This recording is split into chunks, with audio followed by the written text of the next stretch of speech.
3 cinema వచ్చినప్పుడు background score పెట్టుకొని full వింటుండే ఆ టైంలో Anirudh. And I was waiting, మీరు అనిరుద్, నేను పూజ అయినప్పుడు కూడా ఫుల్ హ్యాపీ అయిన ఉండే అరవింద్ సమేతకి. ఓకే ఫైనల్లీ మా విజువల్ మా స్పీకర్ రెండు కలిసినాయి అనుకుంటుండే. But definitely when Anirudh came on board for this film I was the first person. పిచ్చగా వెయిట్ చేస్తుండే. నేను లిటరల్లీ మీది 5 AM అని ట్రాక్ ఏదన్నా ఉంటే 5:02కి నేను ఆల్రెడీ వింటుంటా. వ్యానిటీలు ఉండు షూటింగ్లో పక్కకి అట్లా నడుచుకుంటూ వెళ్ళిపోయి వింటుండే. సో ఈవెన్ ఇప్పుడు మన ఇంటర్వ్యూ ముందు కూడా I was hearing Red అనుకుంటా కూర్చుంటుండే. Beautiful background. I mean, he's killed it for this movie. Definitely theatre la nizanga one more X factor అనుకుంటున్నా. అవును. No 101%. I mean, ఇప్పటిదాకా తను whatever he's delivered for Devara has actually in a way చెప్పాలంటే మా visual కి whatever it is his audible which is the most important thing కదా. And he is the biggest asset for Devara. అంటే the kind of work, the background score he's done is phenomenal. X factory అనిపిస్తుంది అన్న. భలే అనిపించింది నాకైతే నాకు బేసిక్గా trailer విన్నప్పుడు ఆ లాస్ట్ ఎస్పెషల్లీ ఆ షార్క్ వచ్చినప్పుడు ఆ వెనకాల అంతా నాకేంటో అరే ఒక పెద్ద వాల్ట్ డిస్నీ మూవీలో సింఫనీ పడుతుంది చూడు, లైక్ హాన్స్ జిమ్మర్, ఆ ఫీలింగ్ వచ్చేసింది నాకైతే. So he's definitely one day I think he'll definitely go up to that level of scoring an international movie like Rahman garu. Definitely నేను మొన్న కాంగ్ గాడ్జిలా చూసినప్పుడు కూడా అనిరుద్ అయితే బాగుండు అనుకున్నాను. బికాస్ సంబడి ఎడిటెడ్ ఆ కాంగ్ గాడ్జిలా సీన్ కి మాస్టర్ మ్యూజిక్ పెట్టి తీస్తే అసలు ఇట్ వాజ్ మోర్ యాప్, ఇంకా ఎక్కువ ఇంపాక్ట్ ఉండే దానికి. అయితే డెఫినెట్గా నాకు తెలిసి తను he will do it like Rahman garu చేసినట్టు మాత్రం వెళ్తాడు. He will definitely go international and I'm hoping it's with Devara. మీకు ఎప్పుడైనా ఈ ఫెనమినన్ మీరు అబ్జర్వ్ చేశారా, వేర్ ఐదర్ మీరు జీవితంలో మాట్లాడింది మీ సినిమాలో జరుగుతుంది, ఆర్ మీరు రాసుకుని తీసిందో ఏదో మీ లైఫ్లో తర్వాత రిపీట్ అవుతుంది? ఎప్పుడైనా జరిగింది అట్లాగా? మీరు అనుకుందో లేకపోతే మీరు బాగా మేనిఫెస్ట్ చేస్తుందో? ఇట్స్ ఎ థింగ్ అన్న టుడే మేనిఫెస్ట్ అనేది. నేనైతే చూసిన ఒకటే మేనిఫెస్టో జాన్వి. ఆ అమ్మాయి అనుకుంది చెయ్యాలని. ఆ అమ్మాయి ఎలా వచ్చిందో మాకు కూడా తెలియదు. అంటే మేము ఇంకా అప్పటికి రాస్తున్నాము, ఇంకా క్యారెక్టర్ రాస్తున్నాడు అయినా ఇంకా ఎవరిని అనుకోవట్లేదు. ఆ అమ్మాయేమో నేను చెయ్యాలని చెప్పింది. అసలు we weren't even in the space of okay ఈ అమ్మాయి అయితే బాగుంటుంది, ఈ అమ్మాయి అయితే బాగుంటుంది. ఫైనల్గా డి డే వచ్చి ఇప్పుడు సరే మనం ఇప్పుడు హీరోయిన్ ఫైనలైజ్ చేయాలని, కానీ ఇద్దరు నోట్లకి వెళ్ళి జాన్వి తప్ప వేరే మాట రాలేదు. అంతలా మేనిఫెస్ట్ చేసింది ఆ అమ్మాయి. కానీ నువ్వు ఇందాక చెప్పింది నువ్వే నాకు అర్థం అవట్లేదు. చెప్పింది జరిగింది, జరగబోయేది తెలుస్తుంది. కాదు మనం జీవితంలో ఇప్పుడు ఏదైనా మాట్లాడుకున్నా, ఏదైనా మనం కాన్వర్సేషన్ చేసినా ఏదైనా అది అవుతుంది. అలాంటిది సినిమాలో జరగడం డేజావులాగా ఉంటుంది అది. అంటే గుడ్ ఎక్స్పీరియన్స్ అయితే డేజావు, బ్యాడ్ అయితే డేజాపు. అండ్ మన సినిమాలో మనం రాసుకున్నది మనం ఆల్రెడీ షూట్ చేసేసి ఏదో తర్వాత ఏదో మన లైఫ్లో జరిగితే ఇదేంట్రా అని ఒక కంపారిజన్ డ్రా చేస్తాం కదా. యాస్టీస్గా అయి ఉండకపోవచ్చు, బట్ సిమిలర్గా ఏదైనా. ప్రస్తుతానికైతే అవ్వలేదు. దేవుడి దయ వల్ల. నీకైందా కృష్ణ టిల్లుడు మనోడికి అవుతాయి ఇట్లాంటి అన్ని ఐటమ్ పనులు అన్నీ కదా. అదేలా నా పిలిచి మరీ ఇజ్జత్ తీయండి. నేనే మరి అన్నా నా విశ్వాసం. నేను ఎంత చాలా క్రియేటివ్ క్వశ్చన్స్ అడుగుతుంటాను. అలా బాడీ దొరకటాలు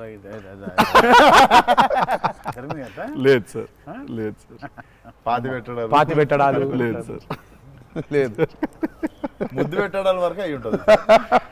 సెలవు దేవరా సరే కొంచెం దేవరా చేసిందంతా చేసి మళ్ళీ లాస్ట్కి దేవరా 27th September రిలీజ్.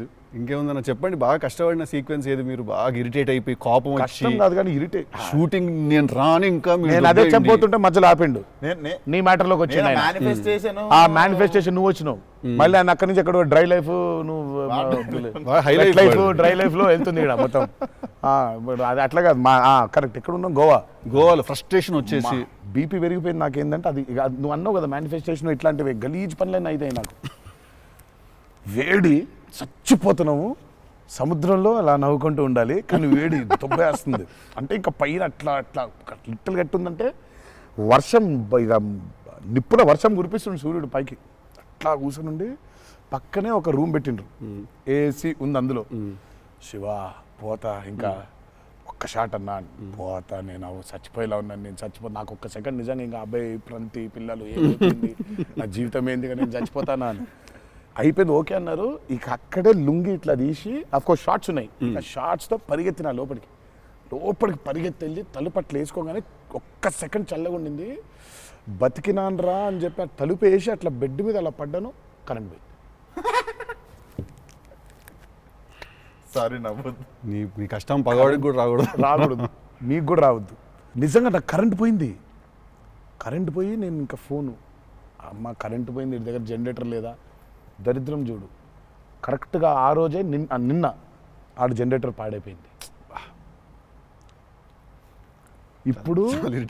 ఇప్పుడు బయటికి వెళ్తే ఒక టార్చర్, లోపల ఉంటేమో అవన్ అయిపోయింది ఇది. ఇక ఇప్పుడు నేను లోపల, ఇప్పుడు బయట ఒక చికెన్ లాగా ఫ్రై అయిపోవాలా, తందూరు అవ్వాలా, లేకపోతే లోపల ఇడ్లీ లాగా స్టీమ్ అవ్వాలా. ఈ మీమాంసలో సౌత్ ఇండియన్ ఇంకా ఏంటో ఇంకా ఇది ఇంకా అసలు నా వల్ల ఒక బనీని చింపేద్దాం అనుకున్నా. అసలు నాకేం అర్థమవట్లేదు ఎందుకు జరుగుతుంది ఇట్లా, ఎందుకు ఇలా జరుగుతుంది, అసలు నేనేం పాపం చేశాను. ఇలా జరుగుతుంటే ఒక అరగంట పోయింది, 40 నిమిషాలకి కరెంట్ వచ్చింది. 40 నిమిషాలకి కరెంట్ వచ్చింది, షార్ట్ రెడీ అన్నారు. సరే ఇప్పుడు నేను చెప్తా, ఇంకా అవ్వలేదు. ఇప్పుడు ఇది ఎంతసేపు అవుద్ది వేడి, ఇది చల్లబడాలి కదా, ఇది చల్లబడే లోపు టైం లేదు. ఇది చల్లబడాలంటే ఆ రూము ఆ పర్టికులర్ మూమెంట్లో ఈజీగా 15-20 నిమిషాలు పడుతుంది. ఈలోపు షార్ట్ రెడీ అన్నారు. సరే షార్ట్ రెడీ కదా అని చెప్పి మూసిన కర్టన్ ఇట్లా తెరిచిన, షార్ట్ రెడీ కదా శివ ఎక్కడున్నాడని చూద్దామని. ఈ కర్టన్ ఇట్లా తెరిచేసరికి ఈయన రాజు సుందరం మాస్టర్ పరిగెడుతున్నారు నా రూమ్ వైపు. నాకు అర్థం కావట్లేదు వీళ్ళు దేనికి ఇట్లా పరిగెడుతున్నారని. అక్కడ చల్లగా ఉంది, వద్దాం ఏమన్నా. వచ్చిన తర్వాత చూస్తే అప్పుడు ఆయన చెప్తాడు స్టోరీ ఏంటో. సార్ మాది వేరే, అందరం కలిసి భోజనం చేస్తాను, ఆ చెమటలతోనే ఇది అయింది. కరెంట్ లేదు, బయట కాలిపోతుంది. టెంట్లో కూడా బ్లాక్ క్లాత్ టెంట్లు అయ్యి తగులుతుంది, అసలు వేడి ఇటు నుంచి వస్తుంది. అలా ఉంది. మాదేంటి హీరో రూము, ఏసీ కట్టెలు వేసి ఉన్నాయి, లోపల జరిగే టార్చర్ ఇలాగా ఉందేమో అనుకుంటున్నారు మీరు అక్కడ. ఆ చిన్న దూరితే ఏదో అని. సరే కాసేపు రిలాక్స్ అవుతున్నారేమో, కట్టెలు వేసి ఉన్నాయి, ఇప్పుడు వెళ్ళి డోర్లు కొట్టి మరి తుఫాన్ వచ్చినట్టు బయట బాగోదులే అనే ఫీలింగ్లో ఉంటే వీళ్ళిద్దరు అట్లా వెయిటింగ్, ఇట్లా ఇద్దరు అలా వెయిటింగ్. కర్టెన్ ఎప్పుడు తెరుస్తాడా అర్థమైంది. చిన్న ఉన్నారు, చూస్తున్నారు మనల్ని, పరిగెత్తుదాం లోపలికి ఏసీ కోసమని. వచ్చాడు ఎక్కడికన్నా, చచ్చిపోతున్నా అన్న, అయిపో అవ్వట్లేదండి, ఇక్కడ కూడా అట్లాగింది పరిస్థితి, ఏం పెద్ద లేదు, రండి అంటే ఇదే ఇంత వేడిగా ఉంది అన్నాడు.